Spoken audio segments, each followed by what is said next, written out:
పొద్దుల్లో కనిపెంచిందో మా కోసం మీ తల్లి పల్లా రాజేశ్వరా.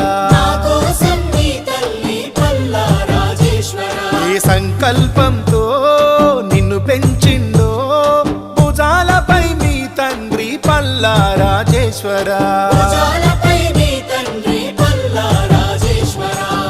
ఎల్లవేళల జనులకు సేవలు చెయ్యాలని ఎల్లకాలం దీనుల అండై ఉండాలని తలచి తలచి పిలుస్తోంది జనగామ చిరునామ నీదని. ఏ పొద్దుల్లో కనిపెంచిందో మా కోసం మీ తల్లి పల్లా రాజేశ్వరా. ఏ సంకల్పంతో